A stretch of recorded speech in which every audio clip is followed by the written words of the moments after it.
Hello दोस्तों। तो एक बार पुनः आपका स्वागत करता हूं मुसाफिर एग्रीकल्चरिस्ट के यूट्यूब परिवार में। जैसा कि आप सभी को पता है, अपन जो अपनी आरबीएससी की 11th-12th की बुक है उनको अपन पॉइंट टू पॉइंट सॉल्व करने की बात कर रहे हैं, जिसमें एक वीडियो अपन बना चुके हैं। आप वो देखिएगा। और आज का वीडियो आपको कैसा लगता है, अगर इस सीरीज को अपन कंटिन्यू रखें तो आप मुझे कमेंट में ज़रूर बताइएगा।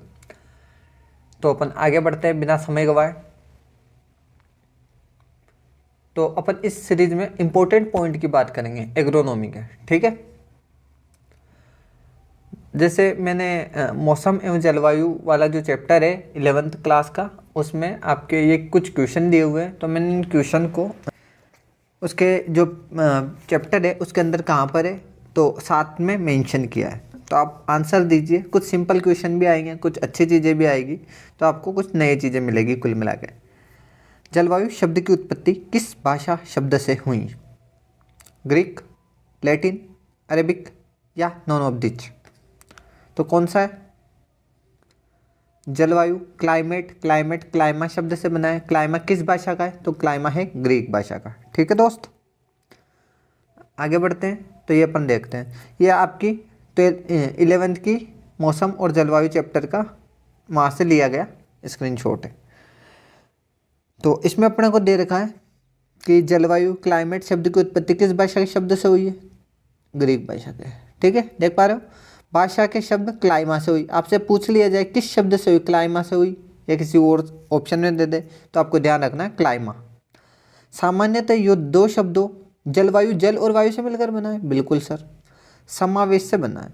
जल से तात्पर्य वायुमंडल की आर्द्रता वर्षा से है, और वायु की गति, दिशा और तापक्रम। वायु की तीन चीज़ें देखी जाती, गति, दिशा और तापक्रम। आदि व्यवस्थाओं का वायु से संबंध है। अतः किसी भी स्थान की जल एवं वायु की सामूहिक स्थिति क्या है? जलवायु है। त्रिवार्ता एक क्लाइमेटोलॉजिस्ट है, जिनके अकॉर्डिंग जलवायु की डेफिनेशन दी गई, दिन प्रतिदिन के मौसम की विविधता का समन्वय कहो या एकीकरण कहो या सामान्यीकरण कहो, एक ही बात है। तो दिन प्रतिदिन यानी कि मौसम का जो औसत होता है, या मौसम को अलग अलग दिनों के मौसम को मिलाकर एक जलवायु का निर्माण होता है। तो जलवायु कितने दिनों की या कितने वर्षों की कहेंगे, ये चीज़ भी अपने इसमें मेंशन है। ठीक है, आगे बढ़ते हैं। अन्य शब्दों में दीर्घ अवधि में वृहद क्षेत्र के मौसम की समग्रता को जलवायु कहते हैं। जलवायु शब्द किसी क्षेत्र के औसत मौसम को इंगित करता है तथा इससे औसत से सामान्य विचलन और चरम परिस्थितियों का भी समावेश रहता है। इस तरह हम कह सकते हैं किसी विशेष समय अंतराल यानी कि कई दशक का मतलब सालों की बात हो रही, 10 सालों की, 20 सालों की या 30 सालों की, के दौरान किसी क्षेत्र विशेष की सांख्यिकी मौसम सूचनाओं के कुल योग को जलवायु कहा जाता है। ठीक है दोस्त, अपन देखते हैं, आगे बढ़ते हैं। अगला क्वेश्चन आता है, विश्व मौसम विज्ञान संगठन का कार्यालय कहाँ पर स्थित है? तो राइट आंसर क्या होगा? स्विट्जरलैंड। अब स्विट्जरलैंड ऑप्शन में नहीं है, तो स्विट्जरलैंड में एक जगह पड़ती है जिनेवा। तो कहाँ पर है? WMO, वर्ल्ड मीटियोरोलॉजिकल ऑर्गेनाइजेशन, ना कि मेट्रोलॉजिकल। ठीक है, ये ध्यान रखना है, मीटियोरोलॉजिकल होता है मौसम विज्ञान संगठन।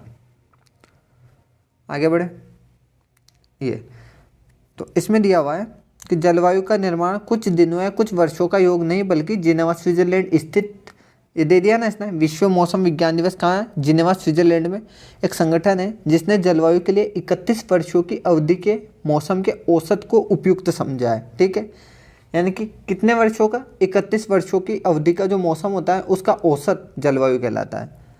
औसत मौसम को प्रकट करते, जिस प्रकार किसी वर्ष विशेष में बीकानेर या जैसलमेर में अधिक वर्षा होने पर वहाँ की जलवायु तो शुष्क ही कहलाएगी।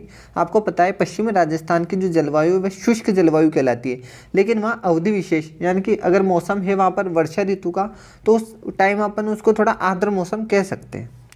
लेकिन जलवायु तो कैसी होगी? शुष्क और गर्म होती है। ठीक है, आगे बढ़ते हैं। अगला क्वेश्चन है, वायुमंडलीय दाब की प्रचलित इकाई क्या है? मिलीबार, मिलीलीटर, क्यूबिक मीटर या सेंटीमीटर? तो ये तो आप सबको पता है, इसमें समय नहीं गवाएंगे अपन, मिलीबार। ठीक है, आगे बढ़ते हैं। हाँ, अब अपन ने इस वीडियो में या इस टॉपिक में मौसम और जलवायु के कुछ तत्व प्रभावित करते हैं, जिनमें अपन ने सौर विकिरण को लिया, तापमान को लिया। ठीक है, बात करते हैं आगे, यानी कि कुल मिला के कितने तत्व प्रभावित करते हैं, पहले तो अपन ये देखते हैं। सौर विकिरण करता है, तापमान करता है, ठीक है, और कौन करते हैं, वायुमंडलीय आर्द्रता, एटमॉस्फेरिक ह्यूमिडिटी, वायुमंडलीय दाब करता है, एटमॉस्फेरिक प्रेशर, वायु करती है जिसे विंड बोलते हैं, वर्षण करता है, ठीक है, वर्षण नहीं है ये वर्षण है, ध्यान रखना, क्या पता आप वहाँ चले जाओ, बादल। ठीक है, तो ये चीज़ें इसको प्रभावित करती है। आगे देखते हैं, सौर विकिरण, सोलर रेडिएशन, पृथ्वी द्वारा प्राप्त होने वाली लगभग संपूर्ण ऊर्जा सूर्य के द्वारा प्रदान की जाती है, या अपने लाइट बल्ब से प्रदान की जाती है, सूर्य से प्रदान होगी। ठीक है, वायुमंडल में होने वाली समस्त भौतिक क्रियाएं भी सौर विकिरण द्वारा प्राप्त ऊर्जा से संचालित होती है। विकिरण की क्रिया द्वारा सूर्य से पृथ्वी पर जो ऊर्जा प्राप्त होती है, सूर्य से निकलने वाली विकिरण के द्वारा सूर्य से पृथ्वी पर जो ऊर्जा प्राप्त होती है उसे आतपन या सूर्यताप कहते हैं। क्या कहते हैं दोस्त, आतपन या सूर्यताप। अब ये कोई कोचिंग इंस्टीट्यूट वाला आपको लिखाता नहीं, इस लाइन में या इस तरीके का कोई क्वेश्चन बन जाता है तो अपनी 11th-12th की बुक को आप उनकी लुगदी बनाओ पानी में घोल के और पी जाओ। ठीक है, इससे बढ़िया कोई सॉल्यूशन नहीं है, सक्सेस आपको 100% मिलेगी। ठीक है, प्रकाश संश्लेषण यानी कि आतपन या सूर्यताप इसको कहा जाता है, जो विकिरणें सूर्य से पृथ्वी पर आती है और एनर्जी पैदा करती है। ठीक है, प्रकाश संश्लेषण, वाष्पन, मृदा एवं वायु का गर्म होना आदि प्रक्रियाएं इसी ऊर्जा द्वारा उत्पन्न होती हैं। आगे बढ़े, उम्मीद करता हूँ आपको कुछ चीज़ें नई देखने को मिल रही होगी। जैसे इस स्लाइड में आपको वापस नई चीज़ें देखने को मिलेगी। जैसे सूर्य की जो किरणें होती है ना, उनमें उनकी क्वालिटी कैसे प्रभावित करती है। तो प्रकाश में उपस्थित पराबैंगनी किरणें, प्रकाश में कौन सी किरणें होती है दोस्तों, पराबैंगनी, जो पृथ्वी तक पहुंचती है, बिल्कुल पौधों द्वारा सहन कर ली जाती है तथा इनके प्रभाव से पादप कोशिकाएं छोटी रह जाती है। पराबैंगनी किरणों का हानिकारक प्रभाव देखने को मिलता है। अब आप मेरे को कमेंट करके बताना कौन सी परत पराबैंगनी किरणों को पृथ्वी पर आने से रोकती हैं, और उस परत की जो मोटाई होती है वो किस में मापी जाती है। ठीक है, आगे बढ़ते हैं।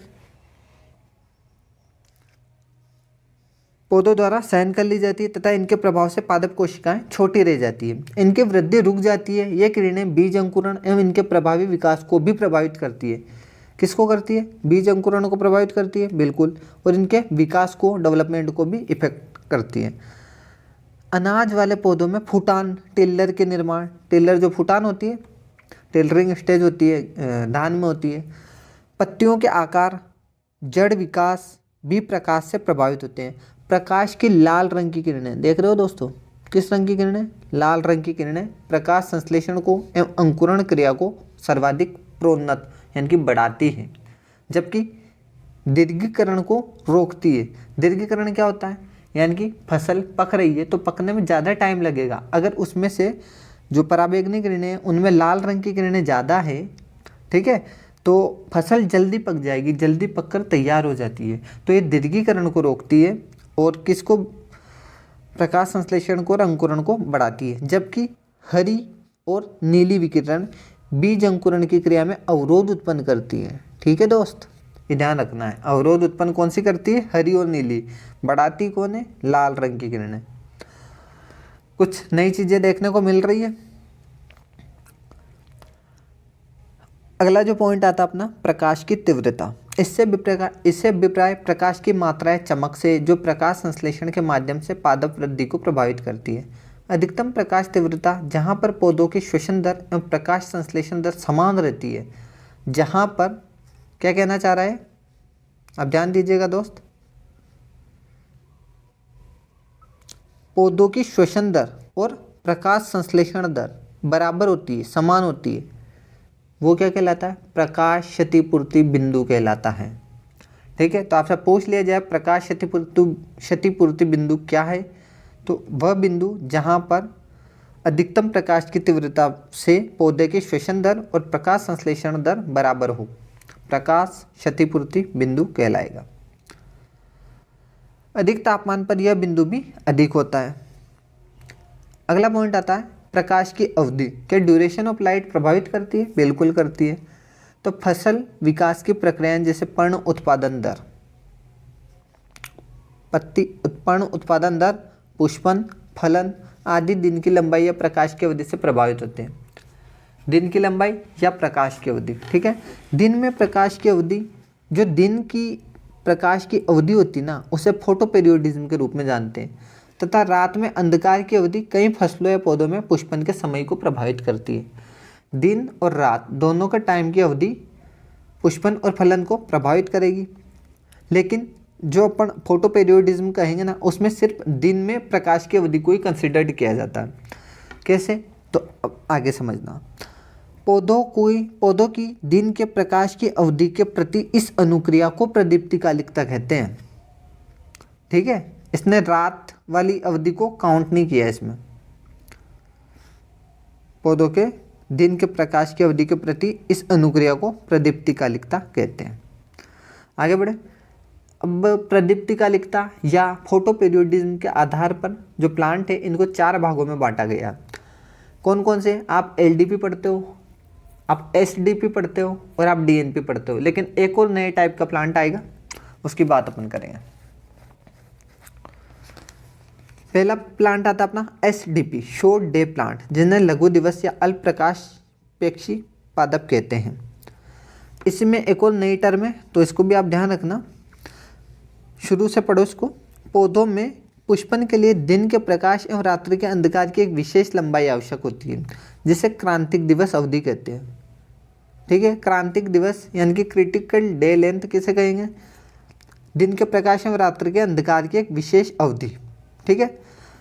अगली लाइन है लघु दिवस पौधे वे पौधे होते हैं जिनसे पुष्पन की प्रक्रिया शुरू होने के लिए दिन की अवधि तुलनात्मक रूप से, यानी कि जो एसडीपी प्लांट होते हैं, उनको प्रकाश की कितनी आवश्यकता होती है? उनको 10 घंटे से कम प्रकाश की आवश्यकता होती है। देख पा रहे हो आप?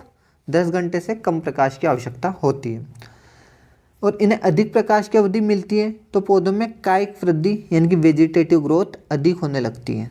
जब इनमें अधिक प्रकाश की अवधि मिलती है तो पौधों में कायिक वृद्धि यानी कि वेजिटेटिव ग्रोथ को बढ़ावा मिलता है, ठीक है। इससे पौधों में कायिक वृद्धि होती है और पुष्पन का समय स्थगित हो जाता है, यानी कि पुष्पन का जो समय होता है ना, वो बदल जाता है, आगे बढ़ जाता है। क्योंकि वेजिटेटिव ग्रोथ होगी तो प्लांट में स्ट्रेस पैदा होगा, और स्ट्रेस पैदा होगा तो उस कंडीशन में वह फ्लावरिंग में अपना समय नहीं दे पाएगा, ये ध्यान रखना। अधिकांश उष्ण कटिबंधीय पौधे जैसे ट्रॉपिकल प्लांट, तो शॉर्ट डे प्लांट कौन से होते हैं? अधिकांश ट्रॉपिकल प्लांट होते हैं। आपके स्टेटमेंट वाइज क्वेश्चन आ सकता है, तो आप ध्यान रखिएगा। जैसे प्लांट के एग्जाम्पल भी दिए हुए हैं। पहला धान हो गया, ज्वार हो गया, मक्का हो गया, बाजरा हो गया, सोयाबीन हो गया, मूंग हो गया आदि लघु दिवस पौधे। तो अपन इनको कैसे याद रख सकते हैं? तो आपको पता है धान, ज्वार, मक्का, बाजरा, सोयाबीन, मूंग, ये सारे पौधे खरीफ ऋतु के पौधे हैं, ठीक है। तो शॉर्ट डे प्लांट अधिकतर खरीफ ऋतु के पौधे आते हैं, लेकिन कुछ अपवाद भी इनमें। जो अब ये याद कैसे रखें? तो शॉर्ट डे प्लांट में मैं आपको इसकी ट्रिक अगले वीडियो में बता दूंगा, वहाँ बढ़िया समझ में आ जाएगी आपको, ठीक है। यहाँ लिपा पोती हो जाएगी फोकट की। हाँ, तो अगले स्लाइड देखते हैं अपन। अगला जो टाइप आता है अपना दीर्घ दिवस पादप या दीर्घ प्रकाशपेक्षी पौधे, long day plant, LDP plant अपन इनको कहते हैं। तो इनको प्रकाश की आवश्यकता कितनी होती है? तो इनको 14 घंटे से अधिक प्रकाश की आवश्यकता होगी, ठीक है। मैंने पहले ही टिक किए हुए हैं, तो आप ध्यान रखिएगा। एसडीपी प्लांट को 10 घंटे से कम और 10 घंटे से अगर ज़्यादा मिलता है तो उनकी कायिक वृद्धि यानी कि वेजिटेटिव ग्रोथ तो होगी, लेकिन पुष्पन में दीर्घीकरण हो जाएगा, पुष्पन का समय लेट हो जाएगा। अब जो दीर्घ दिवस प्लांट है, इनको 14 घंटे से अधिक प्रकाश की आवश्यकता होती है।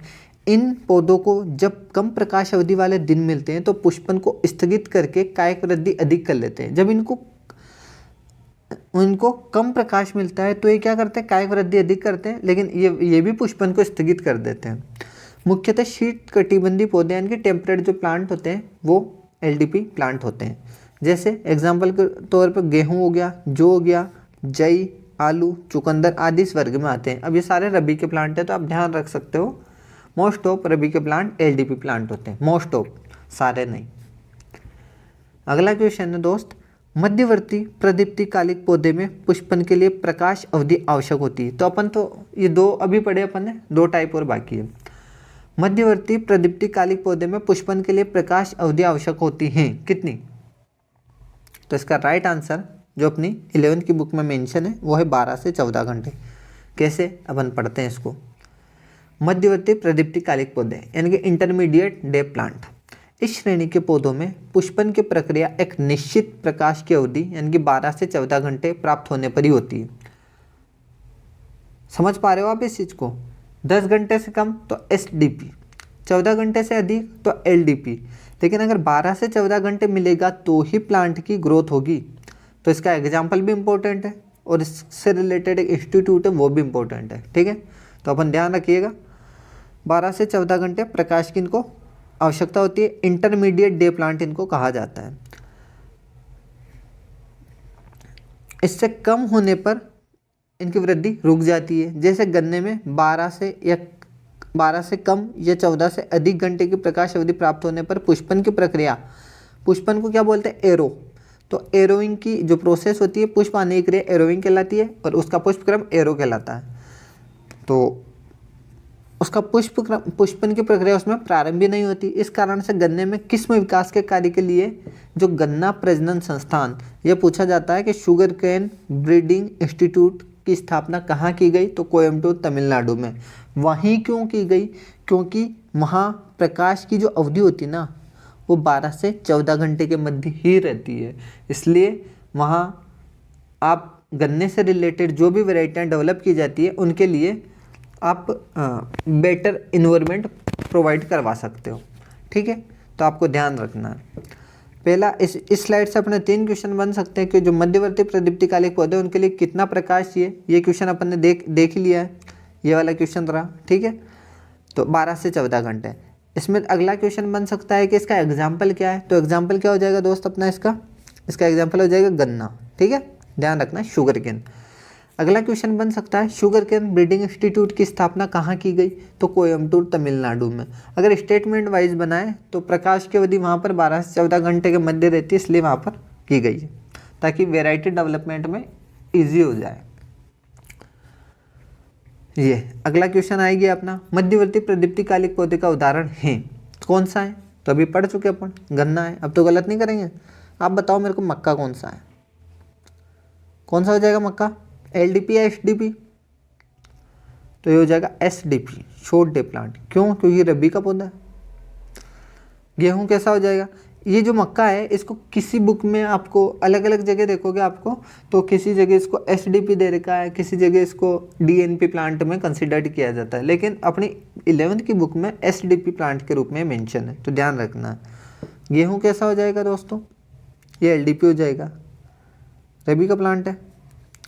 मक्का वैसे तीनों मौसम में उगाई जा सकती है, इसलिए इसको DNP प्लांट भी कहते हैं, लेकिन DNP प्लांट नहीं है मक्का। राजस्थान में मुख्य रूप से SDP प्लांट होता है। क्यों? क्योंकि खरीफ ऋतु में उगाया जाता है, जबकि मक्का की कुछ वेराइटी ऐसी होती है जिन्हें रबी खरीफ और जायद तीनों मौसम में उगाई जा सकती है। ठीक है, तो ये आपको ध्यान रखना है। जबकि चावल कैसा हो जाएगा? चावल हो जाएगा अपना वापस SDP, क्योंकि ये भी खरीफ का प्लांट है। आगे बढ़ते हैं। दिवस निष्प्रभावी पौधे, डे न्यूट्रल प्लांट, ऐसे पौधे जिनके पुष्पन पर प्रकाश की अवधि का कोई प्रभाव नहीं पड़ता, वे प्लांट क्या कहलाएंगे? दिवस उदासीन पादप या दिवस निष्प्रभावी पादप या डे न्यूट्रल प्लांट। कौन कौन से होगा? इसके एग्जाम्पल मोस्ट इंपॉर्टेंट है, तो ये आपको ध्यान रखने। कपास है, सूरजमुखी है, बकवीट है, टमाटर है, मटर है और धान की कुछ किस्में हैं। ठीक है, धान किस्में आता है अपना SDP में, जबकि धान की कुछ किस्में होती है जो DNP होती है। तो इसके एग्जाम्पल वापस रिपीट कर रहा हूँ मैं, कपास, सूरजमुखी, बकवीट, टमाटर और मटर। इसके साथ ही धान की कुछ किस्में आ जाएगी। आगे बात करें, बाजरे की कम अवधि तथा शीघ्र पकने वाली किस्म कौन सी है? तो कौन सी है? इसका राइट आंसर क्या होगा दोस्तों?